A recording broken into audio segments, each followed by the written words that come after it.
How did you meet your spouse? How did both of you meet? What was the circumstances surrounding your meeting and agreeing to get married? How did it happen? Have you sat down to think about this when you start having those issues in your marriages? Hello everyone, welcome back to Ifechi Family. Something I want us to discuss this sunny afternoon is marriage and issues. Each time I discuss with people, each time I speak with people, excuse me, oh God, take that one off my ear. Each time I talk with people, and because they know that marriage and family relationship, children are my babies, new things always come up.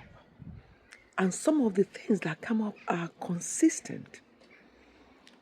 And most of the time, it boils down to communication. How many times have I talked about communication in this my channel? Communication. And there's another one, THI, trust, honesty, and integrity. Very important. I'm going to give a few scenarios. I see maybe I don't want the video to be too long. I will just share one or two incidents that came to mind. But before then, these three things I just said, trust, honesty, and integrity, and obviously, they all round up in transparency. You have to be transparent with each other. Everything revolves around communication.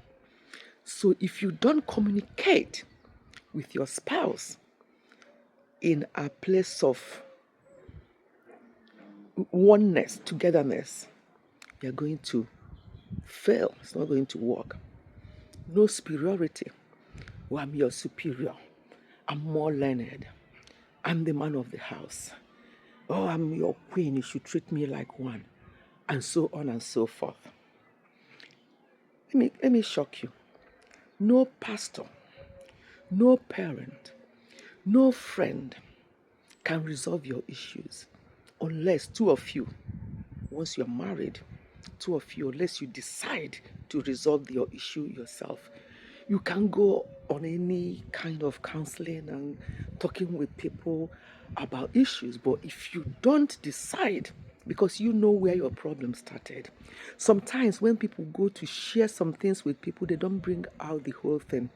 So it's two of you that knows actually what's going on in that your marriage. And if you don't agree to agree, then it will continue to have problem. You know, people go to church as a duty. You know, oh, I'm a Christian. Have you been to church today? They go to church because that's how what they are born into, have to go to church. Oh, I'm a Christian because I've accepted Christ as my Lord and personal Savior. But are you a disciple of Christ? Because there are things you will do as a disciple of Christ. Your conscience will not even allow you to do certain things anyway.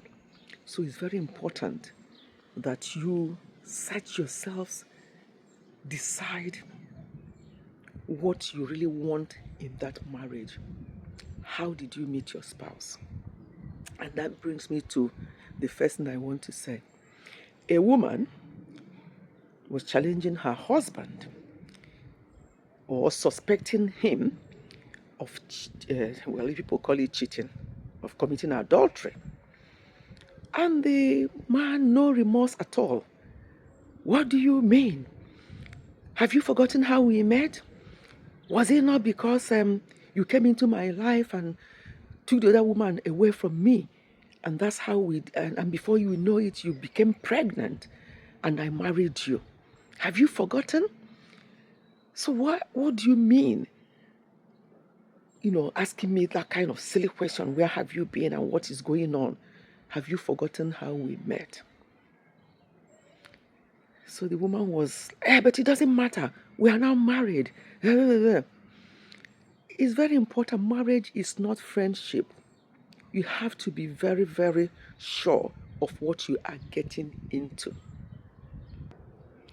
In marriage, both physical and spiritual maturity is very important. You also need to have emotional intelligence. That's EI, emotional intelligence. You need LE, which is love, no, LI, which is love intelligence or love quotient, LQ, love quotient or love intelligence. You need to have that. People always talk about, IQ, intelligent quotient, but you need to also have EQ, emotional quotient or emotional intelligence. Very important.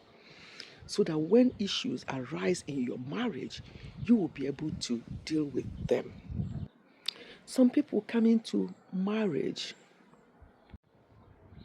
Some people come into marriage and they're displaying IQ, high IQ. I know this, I'm more learned than you, I'm this, I'm that. And they do not respect their spouse. Maybe because they are more educated. Don't you know that you are more educated before you marry that person? That means you don't even have emotional intelligence. It's just that your IQ, I'm intelligent. And any marriage that is led by somebody with high IQ, it does not work. You keep rubbing it on another person, you keep putting another person down. Remember PhD holders that I did in my one of my videos. Spouses in the home pull each other down because they think that they are more clever. They will also always speak for their wife. They won't like their wife, they allow their wife to put mouth in anything. Their wife cannot reason for themselves. They have to always ask their opinion. It's okay to have opinion, obviously, two of you to agree. But there are things that at least a married woman who is an adult, I will expect that the married woman is a woman and not a girl, should be able to make her own decision. So the question I am asking again, how did you meet? Does that question come up in your marriage if you're having issues? Maybe because you met in a way that does not make the other person to respect you. You know, a woman coming in and then driving another woman away means that that man doesn't even know what he wants in life. And before you know it, the woman became pregnant. And then there's another scenario, I will talk about this quickly, where the man married this woman because his mother loved that woman so much because she comes in, she does this, she does, fetches water, all the nonsense. And then the sister and the boy, I call him a boy now because not a man, being a boy, mommy's boy, he decided that, oh, this is the person my mom loves. How about you? Is the lady going to live with your mom? Emotional intelligence, very important. You don't allow your mom to be the one to make choices for you. I'm talking like as a mom of 4 grown-up sons who are getting married. Don't get involved. You can give them advice and pray for them. Just continuously pray for them for everything to go well in their marriage. But do not get yourself involved, because if it goes wrong, they are going to blame you. I'll stop this video here. Thank you for listening. Goodbye and God bless.